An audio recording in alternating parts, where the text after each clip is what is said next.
government and the private sector, they generated revenue of $150 million US.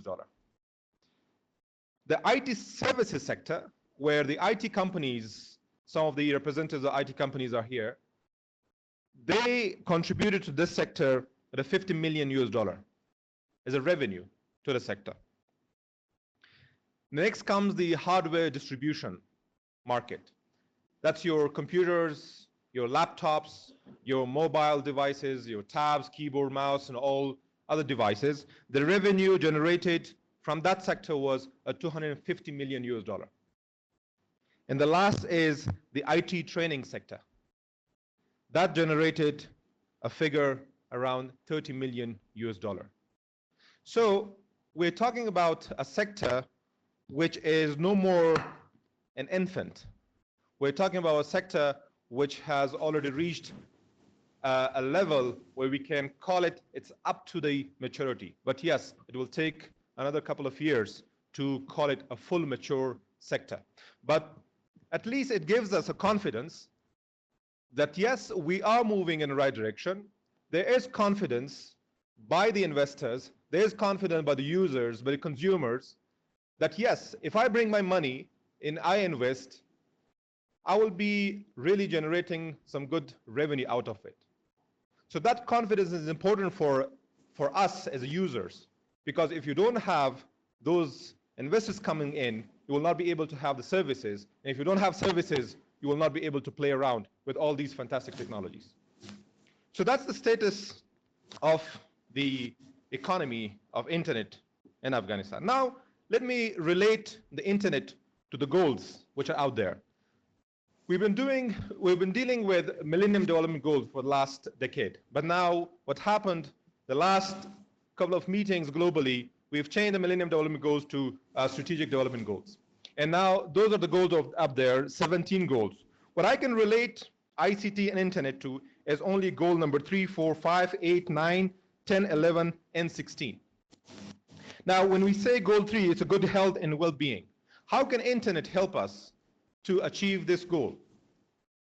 We can use internet and all those technologies being supported by internet to introduce telemedicine, to introduce tracking of your health records, to introduce how can you have a remote doctor connected to a city hospital and similar. Goal number 4, quality education. You can really boost quality of education if you give your students, your faculty members, your teachers, online content, training materials, online courses. You can participate in a course outside Afghanistan in Oxford and Harvard and in other big universities. Goal number 5 is gender equality. We are living in a society where we have to abide by some of our society and religious values. But that doesn't mean that we should not participate in our society. Islam is bringing us values, but at the same time, it's encouraging us that to be part of your society, whether you're men or women. So internet will empower our women to be part of our society, to really help us to build our society. And connecting them while they're at their homes, they can contribute to our society. Goal number 8 is decent work and economic growth. Now, we have heard about the business process outsourcing, call centers, offshore data entry. That's something that we can bring to Afghanistan. That will really give the youth in Afghanistan a decent work, and that will really help us to grow our economy. Goal 9 is industry innovation.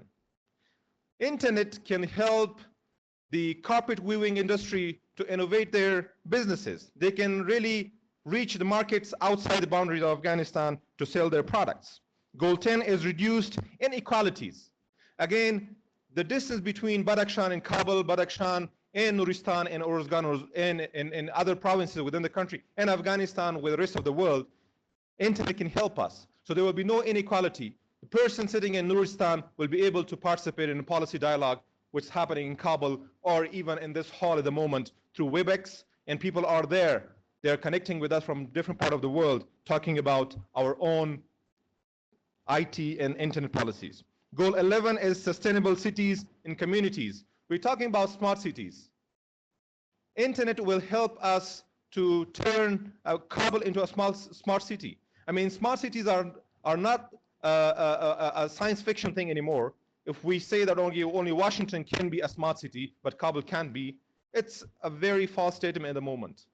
You can bring in technologies to get your own cities into smart cities, and internet gives you that power. The last goal that I can relate to is goal 16, which is peace, justice, and strong institutions. Now, when we bring equality and we bring a gender balance, we get all of our youth to participate in policy dialogues, then that is the way toward peace and justice. So we bring everyone on the same table so everyone can be heard and their views can be honored and respected. So this is how I'll conclude. I think I had 1 minute, and before 1 minute, I've done with my presentation. I will be here at the panel, and I will close with another big thanks to the IGF organizers for giving me the podium to speak to you. Thank you very much. Thank you so much. We're going to go to our next speaker. As I said, we're going to race through the speakers so that we can allow some questions. If I might turn the microphone. Do you want to? I'm fine. Yeah? It's working? Okay. Salam wa sabah khair. Good morning, everyone. As Marilyn said, this session will be focusing on SDGs and ICT and economic development. So I won't touch on the economic development. It was already detailed by Marjan Sahab. So I will discuss how SDGs, what are SDGs, and how internet can contribute on SDGs implementation and nationalization in Afghanistan. So taking into account those beautifully, they have taken out, can you please put that? So those 17 beautifully designed and very well structured goals, those looks very pretty wonderful, but how to achieve that? Of course, we need the participation of each and every individual living in a community. It's not me, you, or UN, or government. It's the responsibility of each community members. Every day when everyone goes to their office, they make a checklist or to-do list. I will be doing these things.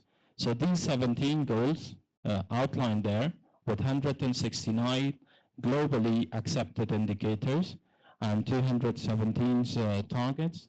These are the to-do list for the global level up to 2030. We call that as 2030 agenda as well.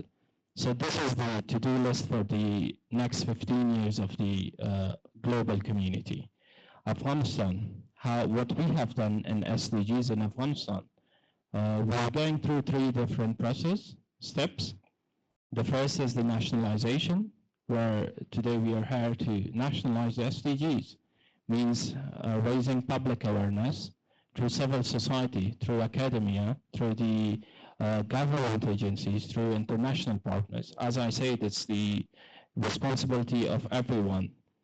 If we move into different layers, different roads, that won't end up in a very successful way. So being together, working for one agenda, that will be very attractive, and that shows the commitment. Afghanistan, as the member of the UN, are committed to achieve and implement the SDGs. So today here, we're here in a civil society where they call themselves as an IGF. So let's touch what internet can do in achieving these 17 goals. As Marjan Sahab said, we can link it everywhere. It's a very cross-cutting issue.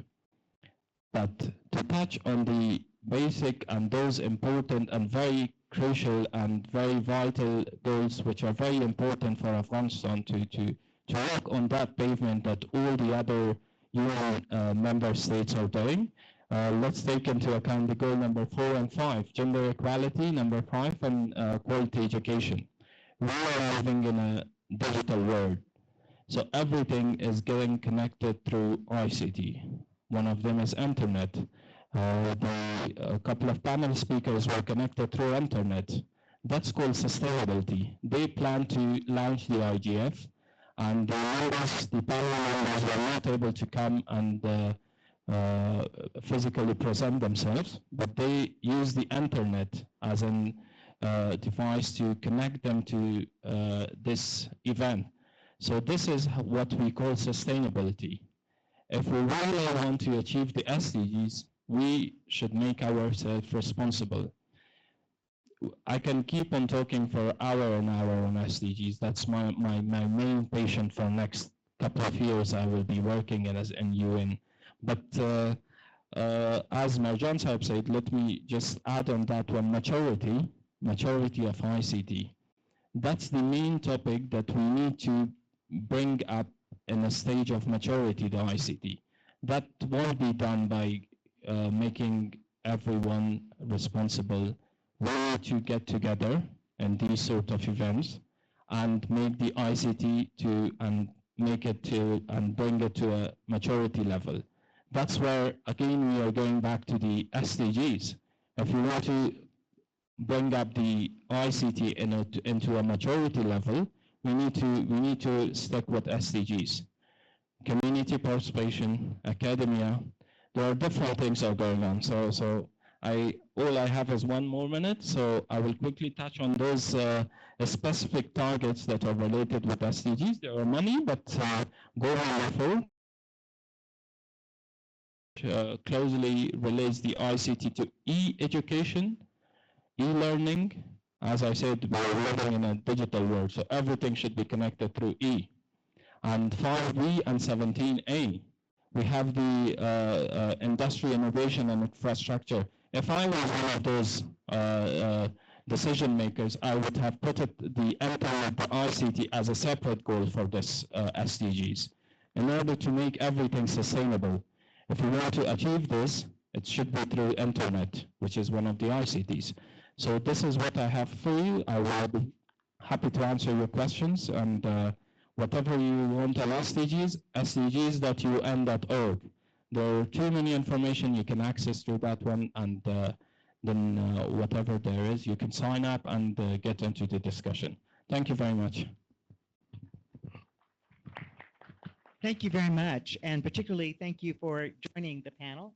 I know this was short notice for you to come and join us. Let me now sort of lay out how we're going to do the rest of the panel so the remote speakers know where they're sitting. I'd like to start with Joyce next, and then go to Marcus Kumar, and then to Manu, and then to Nilmini. So if I might please, Joyce, turn to you, and I know you're participating with us through WebEx. Thank you very much, Marilyn. Good morning, everybody, and it's a pleasure to be here today with you, even from sunny Luxembourg. It's far away from Kabul, but I'm happy to be able to join you remotely. I think we already, with the first two speakers, kind of all agree that since the adoption of the SDGs in 2015, that it became very clear that the internet is what we would call a horizontal enabler for the achievement of the SDGs. And we're talking about still often talking about connecting the next billion, but what we feel we need to look at is connecting the last billion. If we don't connect the last billion of users to the internet, it will be very difficult to achieve the SDGs as a whole. Now, what we also feel is that connectivity just for the sake of connectivity is not enough.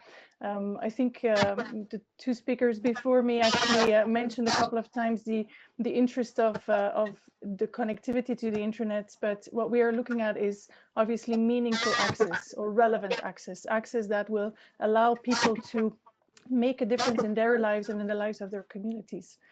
Now, there are many examples of projects that show a positive impact on the lives of people through the internet for the ultimate goal of achieving the SDGs. Now, if you look at the Internet Society specifically, through our 122 chapters, and I'm very pleased to know that our Internet Society Afghanistan chapter is very active as well in the organization of this IGF.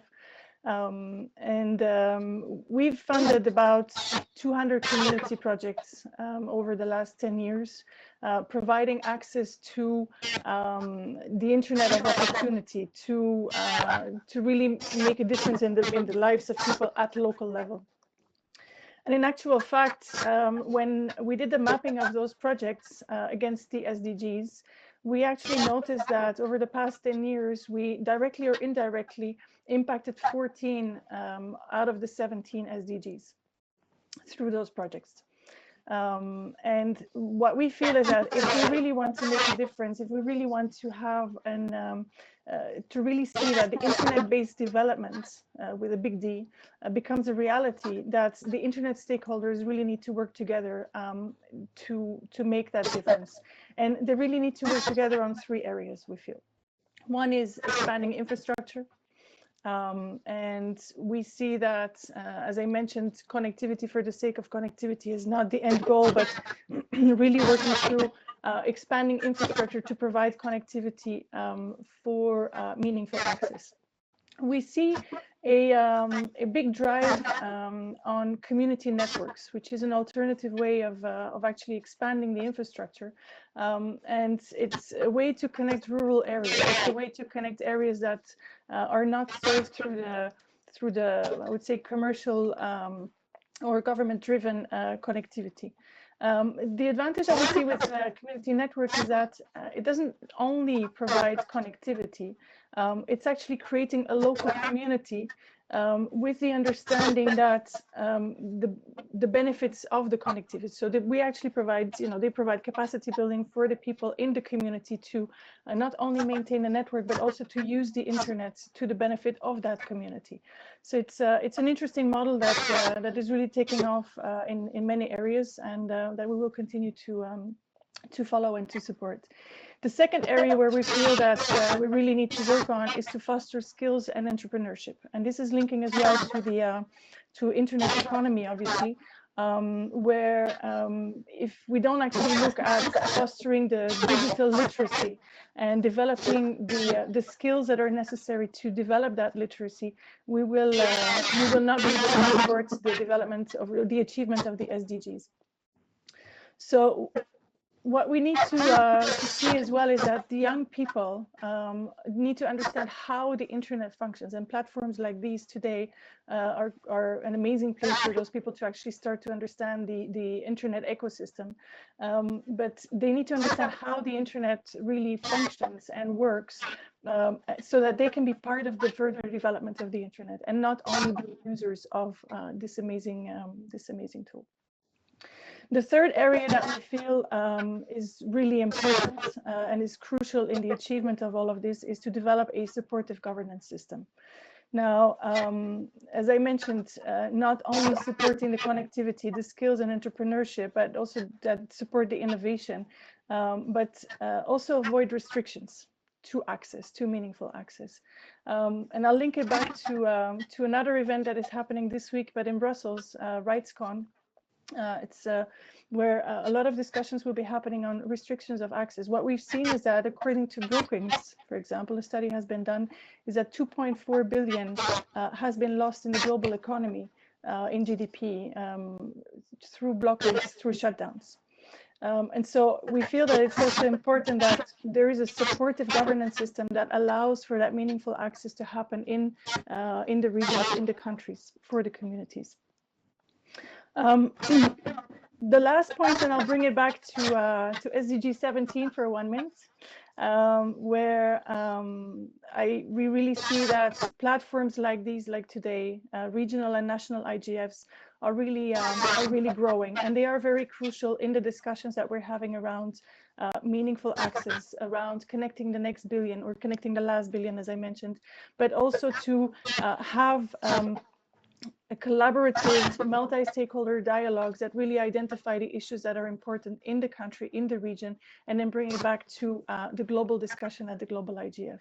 So we see that national IGFs and regional IGFs are really growing, and that's amazing. We hope that continues. They are taking more importance, and we really see this as a sign of health for the internet, but also for the IGF. And so we really would like to see more participation in the best practices for and also in the intersectional work for connecting the next billion from the national IGFs. Joyce, yes.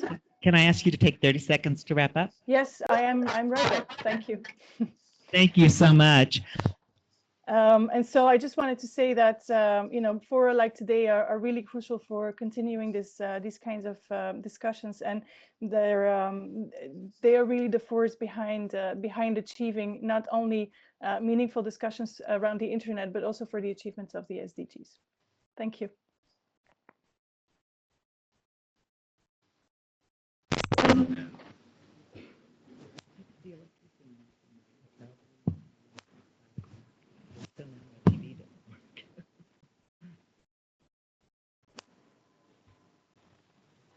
Are we okay? I just wanted to thank Joyce. I'm going to move to Marcus Coomer next. I want to mention that both ISOC and ICANN and our next speaker, Marcus Coomer, who is the chair of the IGF Support Association, have been really critical players in support of the growth of the national and regional IGFs. And Marcus, if we may turn to you.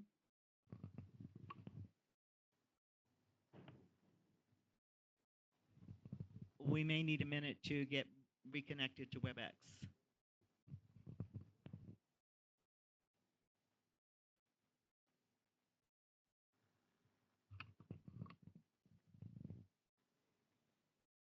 Just a little illustration of how important reliable power is.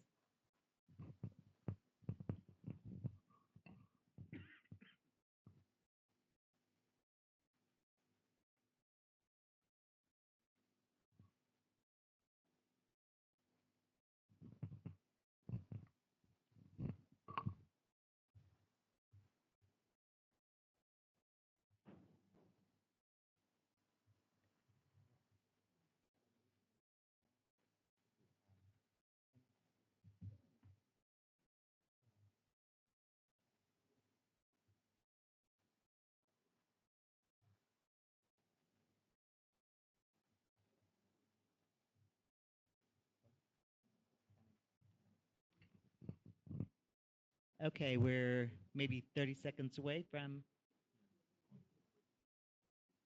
Marcus.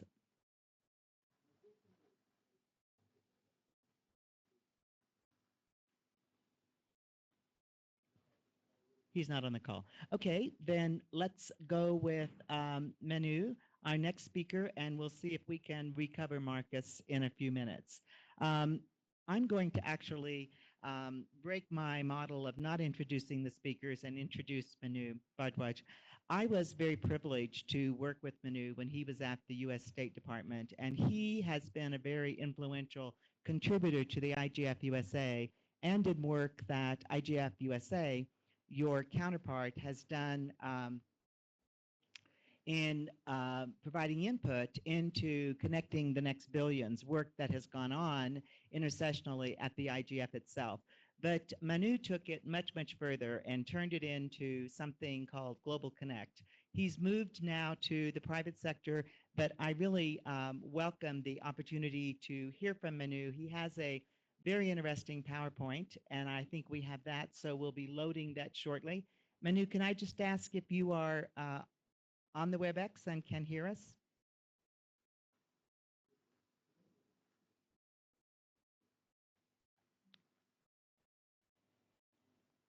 Okay, I think we're having to get reconnected to our remote speakers. Do we have Nilmini on the WebEx? Fantastic. Yes. Fantastic, Nilmini. Then we're going to go to you, and I'm going to violate my rule again one more time. Nilmini has moved to the private sector from the U.S. Congress, and in her role as staff on the U.S. Congress, she has been a thought leader, really, in helping to bring forward some focus on the digital gaps issue. She's now moved into the private sector. Nilmini, I'll let you do the rest of your introduction yourself, and you have 7 minutes. Thank you. Thank you. Are you able to see my slides? I just shared them through WebEx.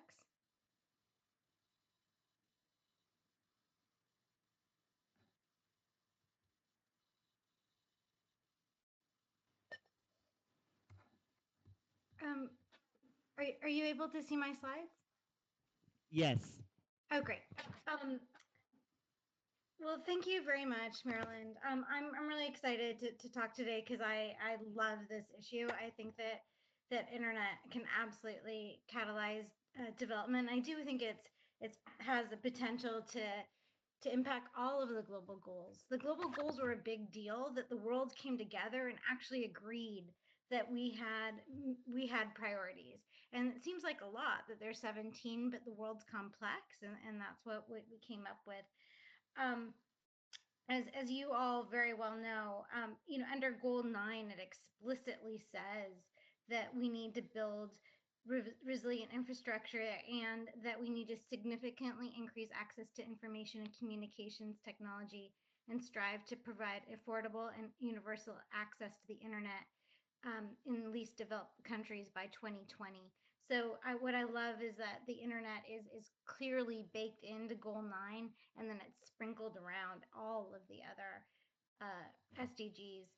I'm going to focus today on education and agriculture, but mostly agriculture because education seems it's always very clear, really, how it can help us. But on education, on agriculture, you know, with inexpensive sensors, cloud computing, and intelligent software, we really have the potential to transform agriculture and feed the world's growing population.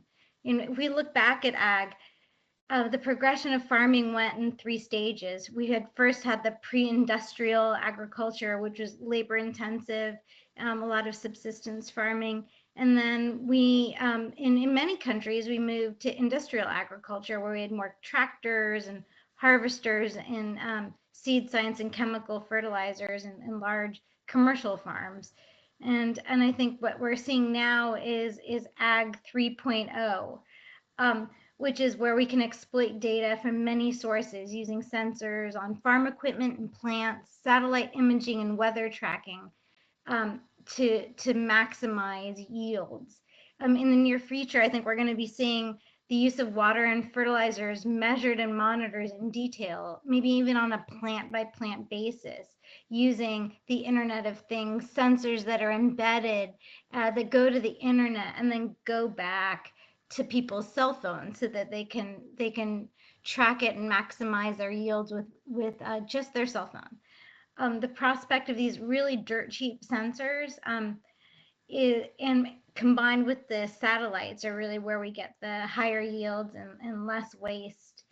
And I think that not only are we going to see this higher productivity in ag, but we're going to really see it also the transparency in farming. It'll give consumers the opportunity to know where their food came from and to know how much water, chemicals, the type of, how healthy the water was, how and when it was harvested and by whom. All of that data is going to be there. So I think we're really at an exciting moment where we can see internet transforming agriculture. I wanted to talk a bit about a project TetraTech did in the Philippines, thinking about the agriculture of water, which is fisheries, and what we saw were fisher folk. They didn't have the ability to register. It took hours for them to go to a city to register, and then they weren't updating the authorities on the amount of fish that they were harvesting. And what you had was a depletion of the fisheries, and their actual incomes were going down because the size of the fish were getting smaller and there weren't as many of them. So working with Microsoft and a couple of other companies, as well as the government of the Philippines, we helped develop a TV white space program that used unused TV broadcast channels to establish connectivity with ranges over 10 times further than normal Wi-Fi. So it was super Wi-Fi that was leveraged as an ultra low cost broadband technology. And people in the fisheries were able to use it to track their fish. But what was really exciting was that It was also used for the community for education and economic information. And when the region was hit by an earthquake and then a typhoon in 2013, this super Wi-Fi TV white space network survived, and it ended up being the only means of communication and played a critical role in supporting major disaster relief efforts. So we're really excited and proud of it. And what's also really fun about this project is that the government of the Philippines has decided to take the TV white space component and take it across the country. So they're looking into how to use this technology. They've made broadband a national policy priority, and so their Department of Science and Technology is currently rolling out trials to look at the viability of super Wi-Fi across the Philippines, because it's like Afghanistan, it's a territory that's sort of physically challenging. So this might be a good technology for them. I also I feel like with education, it is very obvious, just like we're talking right now to people around the world using technology. There are so many ways that we can use education, the internet for education. I personally have done a bunch of courses online. I did a free copyright course through Harvard and a free human-centered design course through the Acumen Foundation. And I've seen how it's transformed my own life. But what's exciting to think about is like the access to topics that you could learn in Afghanistan from teachers, thousands of miles away, and in many ways free, with the massive online open education classes.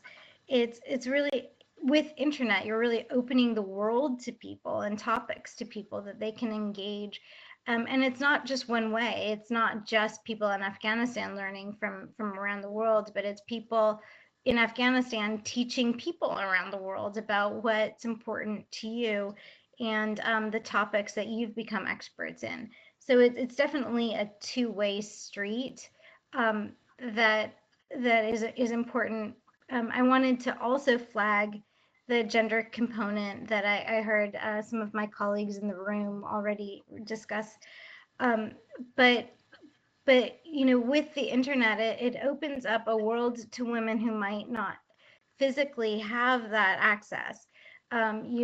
It's safe to go online to a class. There's no challenges with transportation or interference from other people. So it's a wonderful equalizer for women, both to learn and to teach online.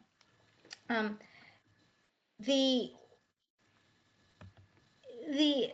me.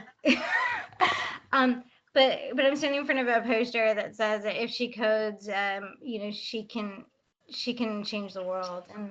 And what we see with women getting access to the internet, it gives them the chance to participate in the tech economic space, which here in the US, we're seeing a massive increase in jobs in tech that are unfilled. So if you can imagine someone learning these skills in Afghanistan, being able to remote in to work here, it opens up a job market that you haven't had the chance to access.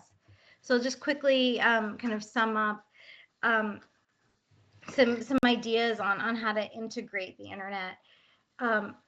It's important to develop public-private partnerships. That's what we did with the Philippines thing, to really recognize internet is essential, and to think about how to adopt a build once approach.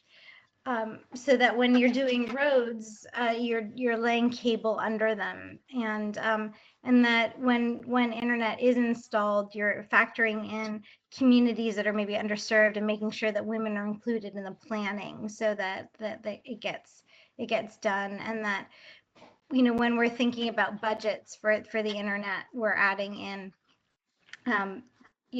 or budgets for agriculture or education, we're adding in a component for the internet, and that we're also adding in internet policy when we're thinking about larger economic reform issues, and to really think long term. And then the last thing I'll say is that I had the privilege of working on the Digital Gap Act for the chairman of the U.S. House of Representatives Committee on Foreign Affairs.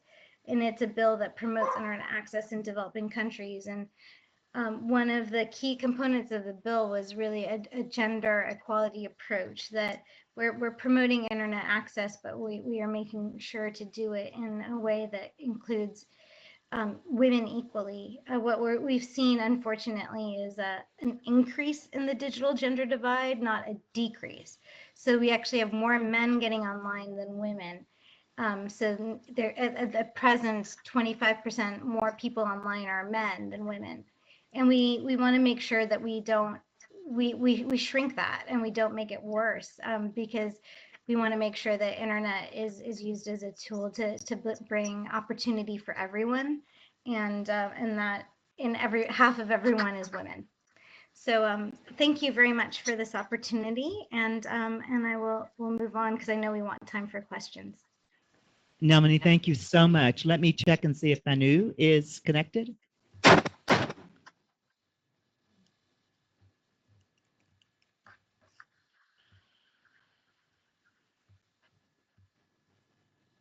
I know he was connected earlier. Manu, are you with us?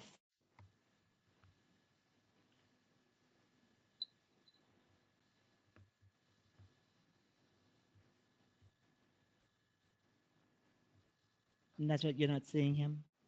Okay. I think what I might do is talk for just a couple of minutes about Global Connect. Would you go ahead and put his slides up if you could? And if he joins us, then I'll turn to him. But if not, then I'll spend a couple of minutes in this, and we'll go back to questions then. As I said earlier when I introduced Manu, Global Connect emerged out of an initiative that he led that brought the U.S. State Department together with the World Bank, that he led, connecting the U.S. State Department with the World Bank, with IEEE, with ISOC, the Internet Society, and then with a group of 40 endorsers who range from countries to businesses to NGOs. And that is a commitment to advance and speed connecting the next 1.5 billion by the year 2020 in something that I think of as enhanced access, recognizing that mere connectivity is not enough. It takes reliable electricity and power sources. We're certainly seeing that. It also takes reliable and secure internet connectivity, but it also takes usable content, and it takes training for the users so that they are comfortable in working in the online world.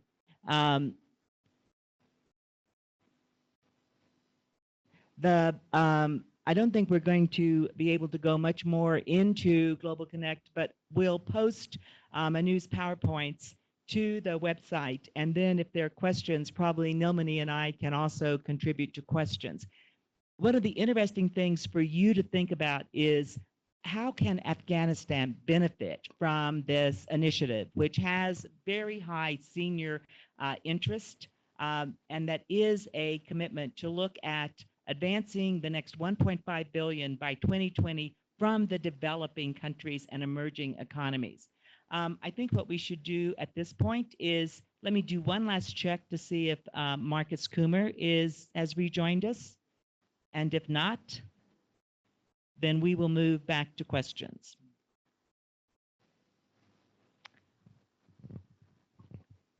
Okay, can I get, I think we're going to ask you to respond to the question we have, and then we'll go on with other questions. I think I had the two questions from Mr. Khalil. I will also add up to the online degrees issues. when we talk about e-education or online trainings and anything, there are two parts of it. One is certification, another is getting educated. So certification definitely is a problem. Only in Afghanistan and other part of the world as well, the policies has to be retailored so they can accept your online degrees that you're certified. But education has nothing to do with certification. I mean, you can just go online and get education so that you can make your life better and easier. So that's what we are at the moment. All the governments, private sector, academia, civil society, everyone is advocating that we should have the education online available to us. So that's happening in Afghanistan and other part of the world as well. But IGF can help the government to rethink about their decision why they're not accepting those online certifications as well. So we have to lobby for that. We have to lobby for that. Now, coming to the second part of the question is, I agree to a certain part that yes, we have problems, but on the other side, when we compare today 2017 with 2004 or 5, today most of your companies are Afghan companies. You find hardly international companies when it comes to the second level of the support. All the names, iGlobal, TetraTech, Nadia, Rana, they're all Afghans. I mean, you don't find any international there. And that is the achievement we collectively as the ICT sector have today. But yes, we need better management skills. We need to manage what we have on our plate. That's something which we need to invest more on. What we just expected, we just experienced the last 5-10 minutes, it was not the internet. It was the glitch from the human mistake that we had. I was looking there and someone just stepped on the wire which was powering the whole system. So it's a management issue. It has nothing to do with technology or those who are bringing you a technology. These are the engineers sitting in those companies and individuals sitting in those organizations. So we have to also invest how to manage our technologies. So yes, they are making money, but at the same time they are giving us services as well. But that need further regulatory environment. It needs individuals like these sitting here to actually always keep these companies or the government on toes that yes, I need a better service. Thank you.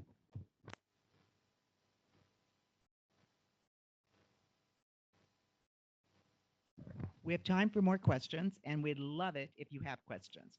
So can I ask, would you mind?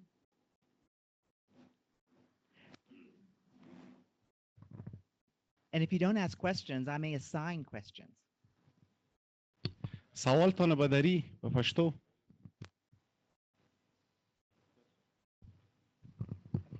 Sorry, I have a question, especially for Mr. Marjan, as a former government. And who are you? I'm David Fox. David. I'm doing the event production here. For Mr. Marjan, as the former Deputy Minister of MCIT, is the government doing anything to help protect consumers for internet-related services, especially with the telecommunications companies? We all have been in that situation where you order a data bundle and somehow the next day, it's all gone because you didn't, order the right bundle, or you get, 2 MB dedicated or 2 MB shared internet for your office, and then you're doing speed tests and you're getting just, a little dribbled stream. So, it's great that, so many internet services are being developed and, kind of everyone in this room has access to the internet. But what about consumer protections for internet-related services? Thank you, David. I think Mr. Azizi was here this morning in the hall, and then we have Mr. Yari, the moment representing the government. Me being the former, yes, there were laws and there are laws. There's a very new law being done by, I think, the Ministry of Commerce. It's about the consumer.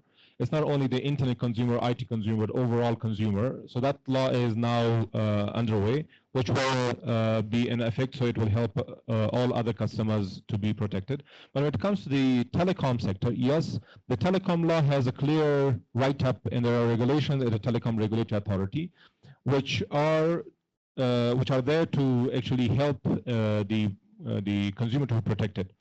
But yes, we have gaps in the implementation and enforcement of that. On the other side, it also needs an awareness campaign. Now, I always hear that I put 900 apps and there was a bundle of 1G and it's no more there. Now, if you look at your smart device has a lot of services running at the back.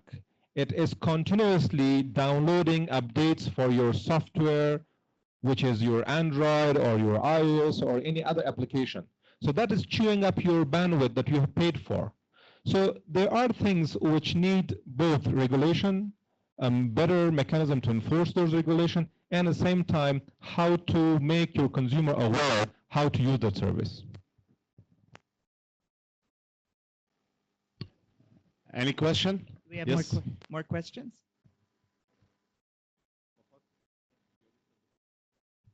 And then here. Yes. اول خو تقاضای ما می است که سوالا را زیاد کنین. در شرایط افغانستان اینترنت وجود داره. آیا شما از اینترنت فعلی راضی هستید؟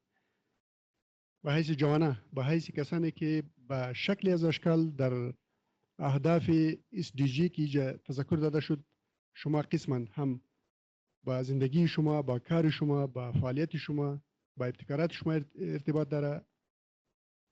سوالا کنین به خاطر اینکه این فورم به خاطر همی هستن که اینتراکشن وجود داشته باشه و از اون نتایج به وجود بیاید که تمام استیکولدرها که ما متاسف هستم در اینجا ما فکر میکنم که از اندستری پارتیسیپیشن بسیار کم است. کسی کی هستن از ISP ها کسی آمده؟ از ایمینو همین شرکت های مخابراتی بزرگ کسی آمده؟ این خودش یک اندیکیشن است که در افغانستان بسیار چالش های وجود داره که او را باید ما اول ایدنتیفای کنیم، تشخیص کنیم و بعد از او در صدد ازی برایم که را حل کنیم. Just I would like to mention the regulation in any sector, in particular in the telecom sector, is very important. When we are talking about the enabling environment, it's a combination of many approaches, including policies and how that we can achieve the policy goals, and what regulations are based on that regulatory regime to achieve the goals. It's very important. یک چیز است که در افغانستان انفراستراکچر است با وجود از اینکه چالش های وجود داره و به خاطر اینکه رفع شوه و اینترنت در افغانستان رشد کنه دولت وزارت مخابرات و رگولاتوری اترا اینیشیتیو را دست گرفت که چطور بتونه در انفراستراکچر یک فضایی را باز کنه که همه شرایط مساعد را به وجود بیاره. به نام اوپن اکسس پالیسی، گرچه اوپن اکسس پالیسی با مو ابعادی که در دیگه کشورها هستند ما این را بسیار وسیع ساختیم و حتی یک ابتکار افغانستان بود که نه تنها اوپن اکسس پالیسی در مورد قیمت‌های خدمات در افغانستان مطرح شوه بلکه در مورد انکشاف زیربناها او را مطرح کنه و این در دیگه کشورها نیست. اوپن اکسس پالیسی یک چوکات بسیار خاص خود داره. افغانستان یک ابتکار بسیار خوب کرد که حتی اوپن اکسس پالیسی را در انفراستراکچر در انکشاف از او و در عرضه خدمات مطرح ساختن. یک گامی است که به حیث اینیشیتیو باید شوه و بعد از این با اساس همین پالیسی که فعلا در صدد از هستند که لایسنس و بعضی اسناد تقنینی و مقرراتی برای تهیه میکنه تمام شرکت های مخابراتی میتونه که بعد از او حتی فایبر خود داشته باشه و طبعا شرایط خاص خود داشت و نه تنها این ابتکار افغانستان برای خدمات داخلی موثر خواهد بود بلکه در منطقه یک تحول را به وجود خواهد آورد و بسیار جوانب داخلی بین المللی که افغانستان را و یا اینترنت را در سطح منطقه و جهان حمایت میکنه در این پروسه داخل هستند و افغانستان را کمک میکنه در این عرصه. منتها یک چیز هستند که اندستری وقتی ما میگیم enable environment صرف مربوط رگولاتوری و پالیسی میکر نیست. When we are talking about the enabling environment, it's not just included or oriented to policy issues or regulatory issues. The role of societies as the IGF goals, benefits, and even common principles that are there in the world are really important. اندستری نقش بسیار مهم داره. شما ببینید اول در فرم ما در می فرم اندستری وجود نداره و بسیار کم است. ما مشکلات زیادی داریم با اندستری با وجود از اینکه شرایط برای مساعد شده، ولی از لحاظ کیفیت خدمات ما قابل اقناع نیست و حتی وقتی که پالیسی ها و رگولیتورها فشاری سر از این مسئله بیاره حتی با یک قسم مقاومت مواجه میشه. Our industry, despite of many challenges that we have, so just I will be very short, somehow are reluctant to moving forward and to make the ground so to expand internet even using the existing facilities and services. Thank you.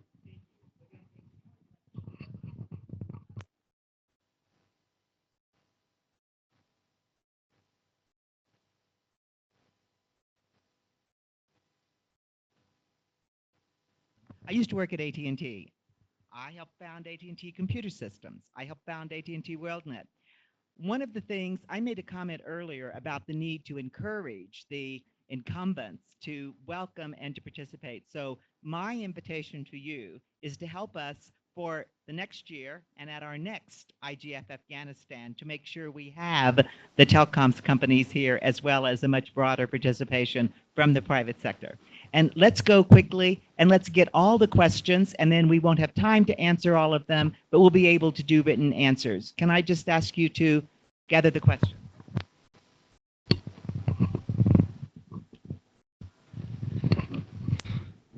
Hello. By the permission of Excellencies, my name is Qais, and I have graduated from ICT Information Communication Technology Institute, and currently I'm working in a telecommunication company. I have a question directly from Mr. Marjan Sab. Sir, as you know better, you have talked about the internet and its usage here in Afghanistan. Currently, as we know better, most of the people of Afghanistan are not using these websites in a positive ways. I mean, they are misusing, especially as you know, you are also in the using these websites like Facebook, especially. They are misusing from this Facebook. So you are, as a former Deputy Minister of Telecommunication, is there any system to control this misusing of these websites, especially for Facebook, Viber, and these things?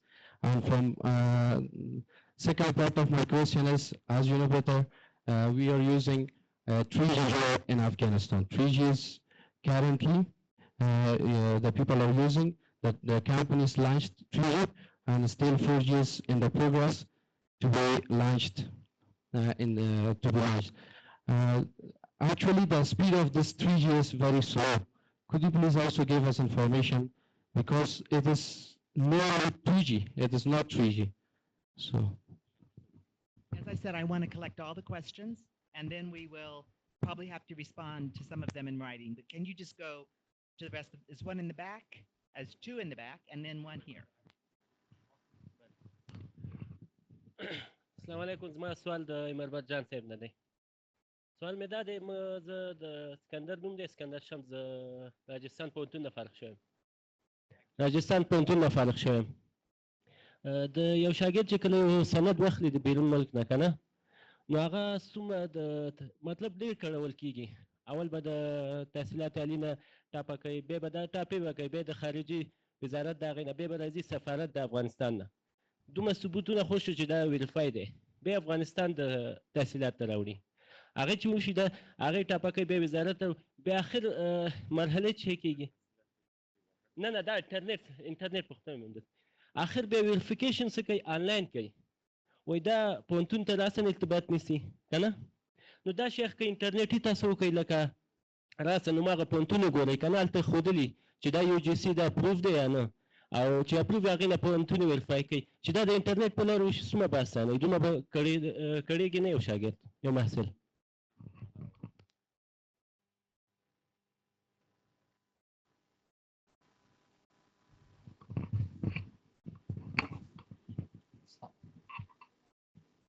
Assalamu alaikum. My name is Shakib Rahmati.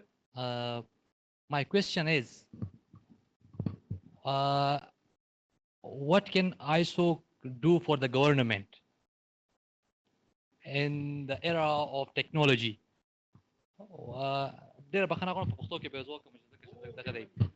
خبر مې دا لکه د آیسو خو د کمیونټیانې څه کوي چې د حکومت سره مرسته وکړي ځکه چې موږ ډېرې ننګونې لرو په د آی ټي سکتور کې او لا زموږ د ډېر زیات دغه شته چې دوی کار کوي په دغه سکتور کې خو آیسوک څه کوي چې موږ دپاره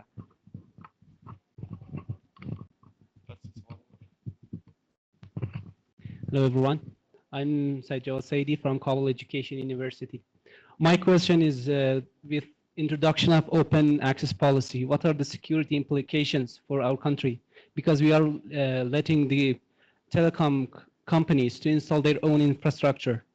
Right now, the internet services in Afghanistan is kind of monopoly by the Afghan telecom, and they can have more control over the internet and the traffic passing through this infrastructure. Simply, what are the mechanisms to ensure that we have a secure access to the internet services?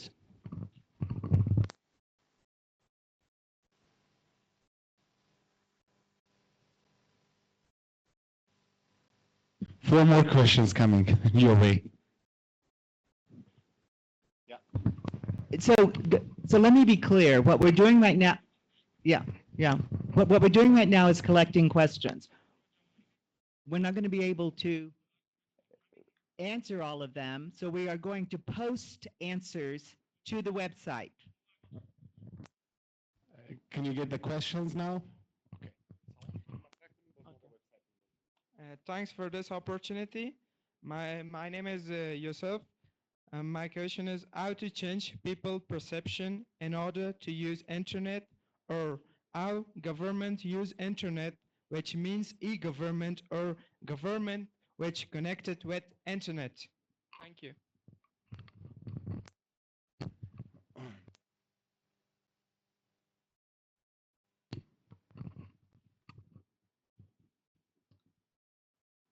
Bale.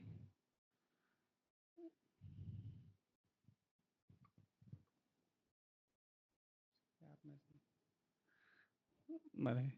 سعید نوید فیضی هستم، فارغ دانشگاه ICT. سوال ما از مرجان صاحب این است که قسمی که فعلا در افغانستان خدمات اینترنتی سرتاسری است، مگر قیمت ها در سرتاسر کشور یکسان است، هم خدمات کیفیت فرق میکنه. در جایی که 2G هم هست این قیمت مشترکین میپردازن، در جایی که 3G هم که استفاده میکنه و همین خاطر چی راهکار وجود داره که بخاطر مردم ما شما که در ولایت‌های دو دسته است از این خدماتی که مثلا شاید باید برشان فراهم شود برخوردار نیستن و عین قیمتی که فعلا ما در کابل مثلا میپردازیم عین قیمت اونها اونجا میپردازن. تشکر. Bismillah ar-Rahman ar-Rahim. I am Shams from MCIT. I have two questions. One from Taqwa Sahib, that what are the main ongoing projects of UNDP for implementation of E in Afghanistan? And the second from Marilyn, that as Facebook announced that they are launching satellite for the accessibility of free internet in African countries, what can these international organizations such as IGF, Internet Society, ICANN, do to provide such type of accessibility, free accessibility of internet in Afghanistan? Thank you.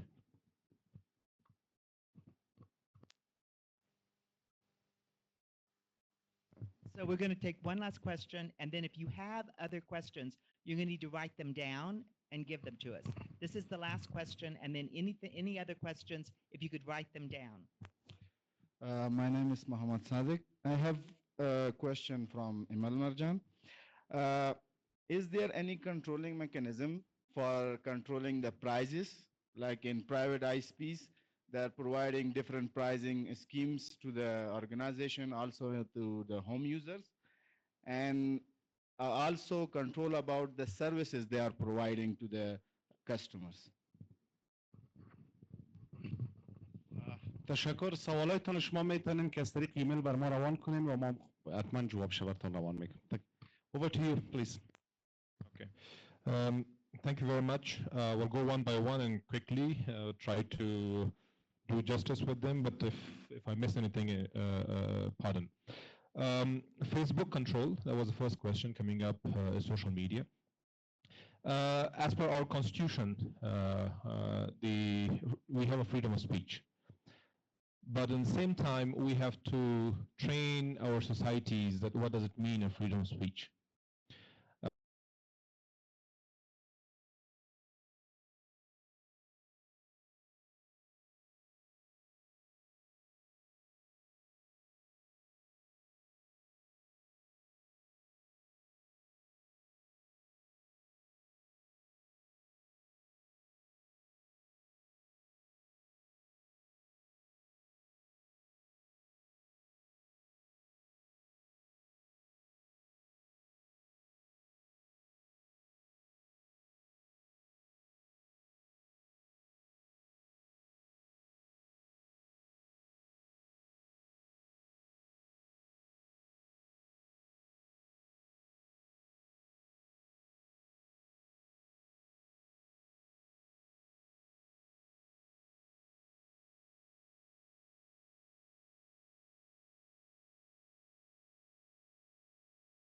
Internet or no water? No, it's the same one glass water. So what's happening at the moment is we're putting a 2G internet into a glass and presenting it as a 3G. The internet itself is a 2G internet. That's why the open access policy is the way towards it. We opened up, MCIT and ATRA opened up the sector that now, besides Afghan Telecom, other companies should be also able to bring in internet. So if you have more internet coming to Afghanistan, you will have a jug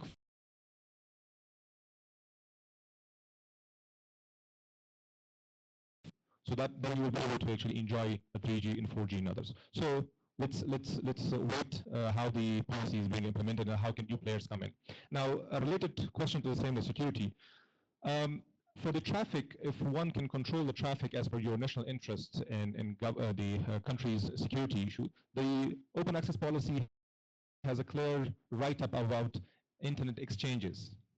The policy on one side allows that private sector should be able to come in and put more fiber, but at the same time it also says that there should be regional internet exchanges. So these exchanges will help the people, organizations, everyone, so that traffic can go through the same region. So if there's any need for a security, one can control and secure that. The online verification process, my friend there, the problem at the moment is anything which can be done online is not yet legal. So the last 3 years, the Ministry of Communication has put a bill or a law, and it's the Ministry of Justice, which are two laws. One is the electronic transaction in digital signature law, and another one is cyber law. These two laws are almost at the end stage of the legislation process. When those laws are enacted, then an email or online verification of your document will be dealt as official document. Other than that, we have to go with the stamping. So I hope the ministry will be able to push it so that by end of this year we should have both laws there. Now, how can the ISOC help us? I think ISOC is bringing IGF here, and IGF is enabling all of us to sit around and discuss, regardless who is coming from which institution. We have people from academia, we have people from private sector, we have people from government. There are individuals there, they are not related to anyone. And we have all the international experts here. So these platforms, which are ISOC platforms, will help us to have dialogue and help our policymakers and the service providers. Now, the last thing was the cost of internet and the price control. It's open market. That's why we have 60 plus ISPs. That's why we have five telecom operators, just to bring in competition. So if you're not happy with one company, you just quit and go to another company. But yes, sometimes what happens, the companies, they come in a monopoly. They sit together, they say, okay, let's do and fix the prices, and we don't go below that. Bringing in Salam, a decision by MCIT, was specifically for the same reason that if the four MNOs, they fix prices, so there should be another player in the market, so they can produce better packages, so that can encourage others to actually have a multi-priced and multi-quality pricing there. But still, it's open market. There should be competition, and the Telecom Regulatory Authority, they have the law regulation, and they have equipment, and they're still investing in those equipments and training their staff to continue controlling the quality. Thank you. So let me wrap up by saying some of you still have questions. Please do give them to us in writing. You can either write them out and give them to me, or please. And also, I want you to think about this as the beginning of a journey, not the end of a journey. This is the first time that you have held an IGF event, an Internet Governance Forum event, where different stakeholders have come together. We're very privileged that we have a member of the board of the NTRA here. We have other people here. Let's think about this as we're going to try to gather the questions. The ISOC Afghanistan board will be able to consider the questions as well, and then think further about what they will be able to perhaps organize in the future to look at some of the questions that they've received. We really appreciate the fact that you have joined us, and I do want to just call Nasrat to the stage, if I can. Nasrat, if I can get you to join us, we're going to announce lunch. And let me just mention that our UNDP colleague is going to provide the answer to the question in writing. So as it's very clear from the UNDP's name, development program, so the e-government and e-system, it comes as under the different portfolio of the other UN agencies. But what I will do, I will write down the list of the projects that are ongoing within the UN agencies on e-government, and then, of course, we will revert back to you through email. Thank you.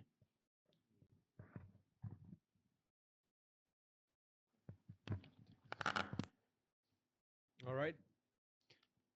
Thanks to the three of you. Everybody, please give them a round of applause. It was a very good session. I know I don't deserve a round of applause because of the technical issues that we had, but we're learning. We've got the Facebook sponsored lunch, which will be happening up there. Then after that, we've got more sessions for you. We've got 3 sessions at the same time happening in 3 different rooms. So we've got this room here, then we've got the Ruby Hall, and then in the upper floor, we've got Ruby 1. These 3 halls will be having 3 sessions. I'm gonna take the names, but you also have the agendas, and you can see that. Workshop 1, social media, how it impacts Afghanistan, is happening here. I repeat that, social media, how it impacts Afghanistan, is happening here. We've got internet governance for youth happening in Ruby 1. I repeat that, internet governance for youth happening in Ruby 1, straight to the other side. Then we have a workshop which was discussed about yesterday, the Internet of Things workshop. It's happening in the upper floor in Ruby 2. Internet of Things in the upper floor in Ruby 2. If you have any questions, feel free to ask one of our volunteers, or I'm going to be here too. Thank you very much. See you after lunch.